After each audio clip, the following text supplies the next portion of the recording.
School ബാഗുകൾ, നോട്ട്ബുക്കുകൾ, കുടകൾ, റെയിൻകോട്ടുകൾ തുടങ്ങി എല്ലാവിധ സ്കൂൾ ഉൽപ്പന്നങ്ങളുടെയും അതിവിപുലമായ ശേഖരം ഒരു കുടക്കീഴിൽ. പ്രവേശനോത്സവം കളറാക്കാൻ സൂപ്പർ വാല്യൂവിന്റെ ക്ലാസ് മുറിയിലേക്ക് എല്ലാവരെയും സ്വാഗതം ചെയ്യുന്നു.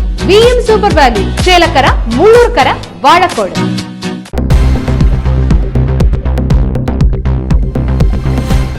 വീട്ടിൽ സൂക്ഷിച്ച 12 പവൻ വരുന്ന സ്വർണ്ണാഭരണങ്ങൾ മോഷണം പോയി.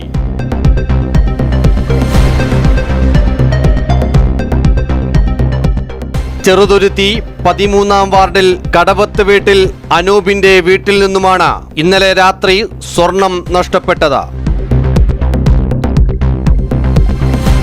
അനൂപിന്റെ ഭാര്യ രാവിലെ എഴുന്നേറ്റ് നോക്കിയപ്പോൾ വീടിന്റെ വാതിൽ തുറന്നു കിടക്കുന്നതായാണ് കണ്ടത്. തുടർന്ന് നടത്തിയ പരിശോധനയിലാണ് അലമാരയിൽ സൂക്ഷിച്ച സ്വർണ്ണാഭരണങ്ങൾ കാണാതായ വിവരം അറിയുന്നത്.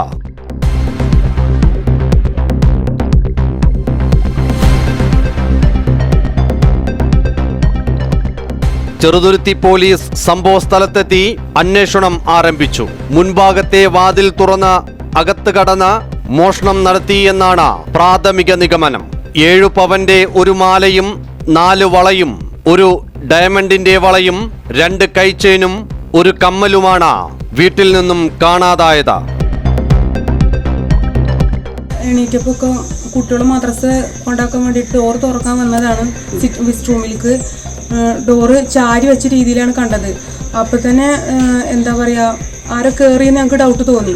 വേഗം ഞാൻ പോയിട്ട് അകത്ത് പോയപ്പോൾ അൽമറയുടെ ഡോറ് തുറന്നു കിടക്കണു, ഷെൽഫ് തുറന്നു കിടക്കണു, ഗോൾഡൊന്നും അതിലില്ല, ഒക്കെ എടുത്ത് പോയിട്ടുണ്ട്.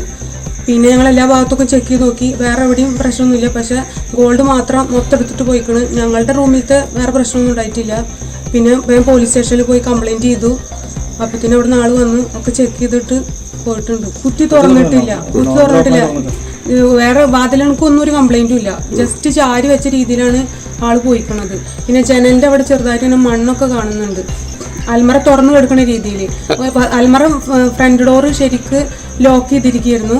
ഉള്ളിലത്തതിന് ചാവി ഉണ്ടായിരുന്നു. ആ ലോക്ക് ചാവി ഹാങ്കറിൽ നിന്ന് എടുത്തിട്ടാണ് തുറന്ന് അവർ ഹാളിലാണ് ചാവി ഉപേക്ഷിച്ചിട്ട് പോയിരിക്കുന്നത്. ചെറുതുരുത്തി SI-മാരായ DS ആനന്ദ്, K വിനു എന്നിവരുടെ നേതൃത്വത്തിലുള്ള പോലീസ് സംഘം വീട്ടിലും പരിസര പ്രദേശങ്ങളിലും മറ്റും പരിശോധന നടത്തി അന്വേഷണം ആരംഭിച്ചു.